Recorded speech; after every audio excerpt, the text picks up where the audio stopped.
घने जंगल के बीचों बीच एक ऊंचा और मजबूत बरगद का पेड़ खड़ा था।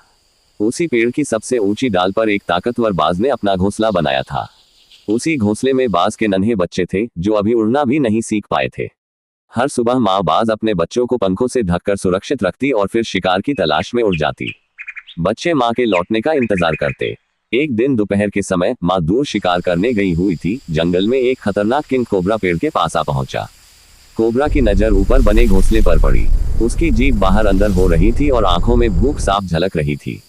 कोबरा धीरे धीरे पेड़ पर चढ़ने लगा। उसकी फुफकार की आवाज से आसपास के पक्षी डरकर उड़ गए, लेकिन बाज के बच्चे अभी बहुत छोटे थे, उन्हें खतरे का अंदाजा नहीं था। कोबरा घोंसले के पास पहुंचा, उसने अपना फन फैलाया और घोंसले के अंदर झांकने लगा। बच्चे डर से कांपने लगे।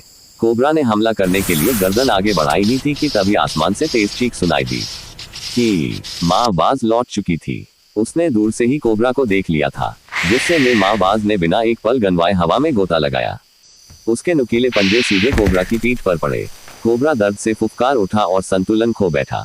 उसने पलटकर जहर से भरा फन उठाया, लेकिन बाज हवा में बहुत फुर्तीली थी। बाज ने दोबारा हमला किया। इस बार उसकी चोंच कोबरा की गर्दन पर लगी। कोबरा ने बचने की कोशिश की और बाज की तरफ झपटा, लेकिन ऊंचाई और उड़ान का फायदा बाज के पास था। कुछ पलों की भयानक लड़ाई के बाद बाज ने अपनी पूरी ताकत से कोबरा को हरा दिया। कोबरा झाड़ियों में घुसकर भाग गया। माँ बाज तुरंत घोंसले में लौटी। उसने अपने बच्चों को पंखों में समेट लिया। बच्चे सुरक्षित थे, लेकिन डरे हुए थे। माँ बाज ने उन्हें प्यार से सहलाया, मानो कह रही हो, जब तक मैं हूँ तुम्हें कोई नुकसान नहीं पहुंचा सकता। उस रात माँ बाज घोंसले के पास ही बैठी रही, आंखें खुली रखकर। जंगल शांत था, लेकिन माँ की ममता जागती रही। इस घटना के बाद बाज ने अपने घोंसले को और मजबूत बनाया। बच्चे धीरे धीरे बड़े होने लगे।